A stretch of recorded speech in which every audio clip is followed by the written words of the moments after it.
The song that you hear in the background is the beautiful national anthem of Denmark. We had been interested in our Danish heritage since we were very young. We had traveled to Denmark in 2010 in order to see the places that people from the Family History and Genealogy Center at the Museum of Danish America had found for us. The Museum of Danish America used to be called the Danish Immigrant Museum. Michelle McNabb, the librarian researcher, and her staff had gone back even further in our family and had found places where our great-grandparents' great-great-grandparents had lived. We visited the villages and churches that the museum had found. By 2012, we had more reasons to return to Denmark, living relatives. Through the work of Ville Dahl, a journalist at Thisted Dagblad, shown here, and 4 Danish genealogists, some of our relatives had been located. We had always thought that some of great-grandma's siblings had remained in Denmark. This is the picture that helped to begin our search for relatives. We thought it might be a picture of great-grandma Larsson's parents and a sister, but we weren't sure. We sent copies of the picture and a notice to some newspapers in northern Denmark. Perhaps a relative over there had the same picture. The notice did not produce any relatives, but 4 genealogists responded. They volunteered to do research. Soon after that, we heard that relatives had been located. 2 of great-grandma Larsson's sisters had remained in Denmark, and descendants of both of them had been found. One cousin was in Nordre in northern Jutland, and the other lived near the airport in Copenhagen. By July of 2012, we were on our way to Denmark to meet everybody. We were met at the airport near Copenhagen by Hannelore and Johan Tristensen. Johan's grandmother and great-grandma Larsson were sisters. Carl Martin Petersen was their brother. In the arrival hall, a semicircle of people had formed while they waited for their loved ones to arrive. People were holding flags and signs. It was exciting to know that someone was waiting there for us. What a happy and emotional time that was. Our plane had landed early in the morning, so Johan and Hannelore invited us to come to their home for breakfast. Their beautiful and friendly dog Bassa awaited us. Bassa is part Labrador Retriever, Golden Lab, and Husky. After breakfast, we looked through each other's old family pictures. We had a huge surprise. We each had 2 of the same pictures. One of them was the one that had been published in the northern Denmark newspapers. The other one was of our great-grandparents and their first 4 children, taken when they lived in Cedar Falls, Iowa. Johan had never known who those people were. He positively identified the people in the other picture as great-grandma Larsson's parents and their youngest daughter, Petrea Eleonora. Petrea was Johan's grandmother. The mystery of the photo was solved. Johan gave us this picture of his grandmother and grandfather. Their names are Petrea Eleonora and Niels Peter Christensen. She was great-grandma's youngest sister. 2 sets of his great-aunts and uncles are buried in the Danish cemetery outside of Holstein, Nebraska. Here are the graves of Stina and Carl Petersen. Carl, shown here with Stina and their first son, was the brother of Johan's grandmother. This picture was taken in 1880, shortly before the family left for the United States. Johan had this picture also, and we recognized Carl. It is only the second known photograph we have of him. This photograph of Carl and his family was taken after they arrived in the United States. These are the graves of Caroline and Paul Larsson outside of Holstein. Caroline, shown here with her family, was the sister of Johan's grandmother. We had so much fun talking with Johan and Hannelore that it was soon lunchtime. Our Larsson family reunion magnets were put on the refrigerator as we were getting ready for the meal. Johan took us to meet his sister Annalise, who lived in a nearby nursing home. She was legally blind. Annalise had lived in Solvang, California for more than 20 years and was fluent in English. Johan does not speak English, so we communicated through his sister and Hannelore. We think he looks a little like our Uncle Joel. Annalise passed away in July of 2013. Here is a picture of Hannelore and Johan at their wedding in 1967. She is a native of Berlin. They met when they were working at a bank in that city. They also gave us this picture of a relaxing day at a marina. That afternoon, Hannelore and Johan took us to our hotel. We made plans to meet again in 2 days. Judy and I spent our time in Copenhagen seeing many tourist attractions. Most of those were mentioned in our 2011 DVD. One place that we didn't cover was the Danish Resistance Museum. It was a place dedicated to the courage of the people of Denmark. Denmark was occupied by the Nazis during World War II for 5 years, from 1940 to 1945. Many brave Danish citizens joined the underground or resistance movement. They made the occupation very challenging for the Germans. Many Danes were arrested and wound up before firing squads. Others died in concentration camps like Dachau outside of Munich. The Resistance Museum was destroyed in a fire in 2013. The artifacts were saved, but it will be several years before the museum is rebuilt. During our days in Copenhagen, we enjoyed taking rides in bicycle rickshaws, also known as quickshaws or bicycle taxis. We ate at a restaurant in Nyhavn one evening. This picturesque section of Copenhagen is where Hans Christian Andersen lived. One day, Hannelore and Johan picked us up for a fun afternoon of sightseeing. They took us to see the statue of the Little Mermaid. It was difficult saying goodbye to them. It was really special knowing that we had relatives there. The next afternoon, we flew up to Jutland in northern Denmark. Judy and I landed in Aalborg and rented a car. Outside of Bråst was the tiny village of Aramina. We didn't realize that this place had any special significance for our family until later. A genealogist found out that Caroline Peterson had worked as a dairymaid at a manor here. This is the man who was her employer. When the genealogist found out that we were planning to visit that area, they arranged to have a luncheon in our honor. They reserved a room at Bratskov Manor, a 14th century house in the town of Bråst. When we reached Bråst, we followed directions to the manor. The first historical mention of Bratskov Manor was in May of 1307. Bratskov Manor was at one time a large farm. In 1976, authorities in Bråst bought the manor. Today it is used for exhibitions, concerts, weddings, receptions, and meetings. Danish flags have been placed outside the manor. We felt very honored to be guests here. It was fun to meet the people who had helped us to locate relatives and places associated with our family.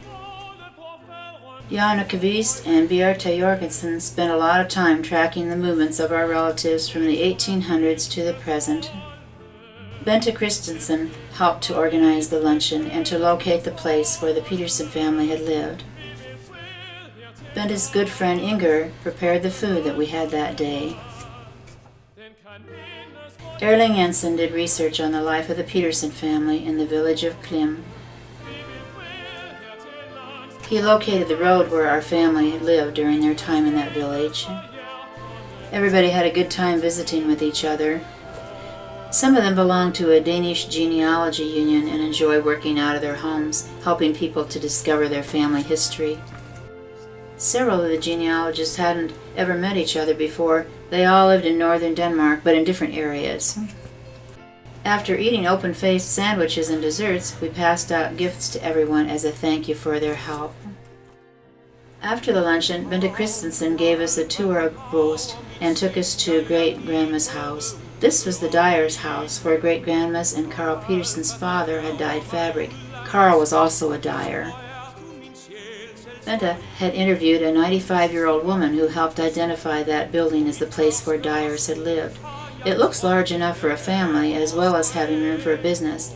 Today it has been divided into apartments, so we did not go inside. This is the way the house may have looked when the family lived here. As we were standing across the street taking pictures of the home, we heard a voice saying, "You have come back." There stood the same man who had given us directions to the church 2 years ago. He was restocking the roadside stands in the area with food. We saw him later out in the countryside, and he gave us some strawberries. Here is the church in Bråst where Caroline and Carl Peterson's family worshipped. It is just up the street from the dyer's house. The funeral services for their father and mother were conducted here in 1879 and 1880. We said goodbye to Bente and headed to Tisted. We were due for dinner at Great-Grandpa's house at 6 o'clock. We had written to the occupants of the home earlier and had asked them if we could take a peek inside during our stay in Teested. They said yes and invited us for dinner. Leif Christensen and his wife, Karina Moos, were waiting. Willie Dahl and a photographer from Teested Dagblad were there to take our picture for a newspaper article. Leif and Karina had placed Danish flags outside the home. We were so pleased that Leif and Karina had invited us to see their home. Karina had prepared a wonderful pork dinner, traditionally served at Christmas. It was interesting to see the Danish modern furniture as well as some antiques. We enjoyed the tasty Danish desserts. Flags had been placed on many of them. After dinner, Leif and Karina talked about the renovation of the house. It had been built in 1799 and had been occupied for most of the years since then. When Leif and Karina spotted it in the mid-1990s, it had been condemned. Some homeless men and several cats were living there. No one was allowed to live in the house legally until it was renovated. Leif and Karina bought the house for $25,000 US and remodeled it. After a year, it was ready to be occupied. It looked beautiful. After showing us pictures of the renovation, our host gave us a tour of the house. Their modern kitchen faced the street. Karina placed our family reunion magnet on the refrigerator. Quite a few refrigerators across Denmark are decorated with these souvenirs. The comfortable living room was to the left of the front door. The original brick walls were there and had been painted white. They were noticeable in most places around the house. It was really meaningful to think that Great-Grandpa Larson had grown up within these very walls. This is the doorway leading from the living room to the front door, the hallway, and the kitchen. Leif showed us some original beams that they left in place upstairs. A ladder there led to a storage area. Does anyone want to climb up and get a suitcase? This bedroom was one of 4 rooms upstairs. The windows in the roof let in lots of sunlight. Everything was so neatly arranged. Leif showed us something interesting that the workers found during the renovation of their home. We could tell that it was a piece of flint. Leif told us that it was 5,000 years old and had been used as a tool. We noticed that every inch of space in the house was used. The slope of the roof allowed for a built-in closet in this bedroom. Karina and Leif have 5 children. Their youngest son, Christopher, is still at home. He has been competing in swimming competitions since he was 3 years old. Here are the medals that he has won. Note the original wall. Leif pulled a ladder down from the ceiling in the upstairs hallway. It led to a loft. The grandchildren enjoy sleeping in this cozy area when they come to visit.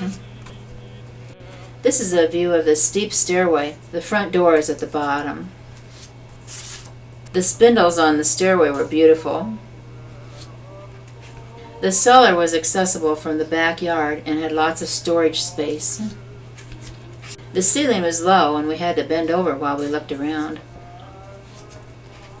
The backyard was beautiful. The trees in the background are part of the King's Garden where Great-Grandpa Larson used to work. He didn't have far to go. Flowers were on display throughout the backyard. The car was parked at the rear of the lot. As we approached the children's playhouse, we saw something very familiar. It was the number 39 address tile, which used to be above the front door. Leif and Karina had chosen not to put it back there after the renovation. The tile was on the front of the home in September of 1972. Uncle Harvard and Aunt Alta took this picture of the tile that year. Karina and Leif offered the tile to us, but we were sentimental and turned down their offer. We thought that it should always remain in Teested. However, in the fall of 2013, they put the house up for sale, and we changed our minds in a hurry. Karina delivered the tile to Willie Dahl, the journalist. He arranged to have it mailed to us. It made a safe trip, and here it is on a stand at our house. This is the way the back of the house looked in 1994. And look at it now. We felt very lucky to be invited to dinner there and to be able to tour the home. The next day we met Billy. He took us on a tour of Teested. A photographer met us several times during the tour. He took pictures for the article Billy was writing about our visit. The article appeared the next day in the Teested Dagblad. The first stop on Billy's tour was the King's Garden, where Great-Grandpa Larson once worked. Part of the garden was used as a children's playground. There was also an area for displays of different plants. A highlight of the tour of the garden was a group of statues of Danish kings. This one was of King Christian IX. He was in power part of the time that the Larsens and Petersons lived in Denmark. The next stop was the Archive of Local History for the municipality of Teested. This building was the birthplace of Danish writer and poet J.P. Jacobsen. Uda Gerke, the head of the local archives, showed us a lot of pictures and other information about our family. This little garden house was in downtown Teested. It was built for the writer and poet J.P. Jacobsen as a place for him to relax and live after he contracted tuberculosis. The church in Teested was not far away. The funeral service for Great-Grandpa Larson's mother was conducted here. The interior of the church was undergoing an extensive renovation. Even the heating system below the floor had to be replaced. Later that day, I stopped by the local tourist bureau to see the manager, Eula Anderson. She has sent many maps and other helpful information through the years, and I wanted to meet her. Later that day, we took Billy and his wife Nika to dinner at Restaurant Bruggen. It was located next to Teested Dagblad. The restaurant overlooked the marina where Great-Grandpa once sold fish as a boy. We also traveled to the church at Ketwup. Ketwup Church is east of Teested. Great-Grandpa Larson was baptized here in 1843. The interior of the church was peaceful and beautiful. Models of ships often hang from the ceilings of Danish churches. The ships are symbolic of the nation's sailing heritage. We talked for a while with the pastor who was listed on the sign here. He lived across the road from the church. Husbyhol, a farming community, was just down the road from Ketwup Church. Great-Grandpa was born here. It was time to head for the town of Fjeldsliv. This town and Ketwup Church have the same postal code, so we didn't have far to go. The great-grandson of Great-Grandma Larson's other sister had a summer home in Fjeldsliv. He and his wife had invited us for dinner. Their names are Vagn and Dorthe Freundlich. Here they are in an earlier picture they sent to us. Vagn had sent us directions to their home. We weren't sure we were on the right track. We started to notice Danish-American flags on both sides of the road. We followed the flags, and sure enough, they led to our destination. Vagn had put them there earlier in the day. We were so pleased to meet Vagn and Dorthe. We had a wonderful visit and meal. Also present that night was Jana Kvist, the genealogist who had worked so hard to locate both Vagn and Johan for us. Because of the distance involved, Jana could not be present in Copenhagen when we met Johan, but she was able to be in Fjeldsliv when we met Vagn. It must have been touching for her to witness our meeting with Vagn and Dorthe for the first time, and very satisfying to see the results of her research. Jana presented us with a book containing information she had gathered about our family's life in Denmark. We were very touched by her gift and the time it took to complete it. Dorthe and Vagn served open-faced sandwiches. When Vagn had told us earlier on the phone that they lived in a cabin during the summer, Judy and I decided to take along the ingredients for s'mores. It's not everybody who has graham crackers, Hershey bars, and marshmallows in their carry-on luggage. After dinner, everyone enjoyed the s'mores and posed for more pictures.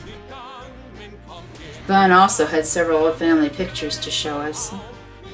Here is a picture of the foster son who was taken in by another sister of Great-Grandma and the sister's husband. The couple's names were Andrea Hansine Charlotte Peterson Vigelsson and Peter Hunderup Vigelsson. The foster son was Vagn's great-grandfather. The foster son is shown here at about 7 years of age. This photo of the foster son as an older man bears a striking resemblance to Bown. Peter Viggelson is shown here as an elderly man. There are no known pictures of his wife, great-grandma's, and Carl's sister.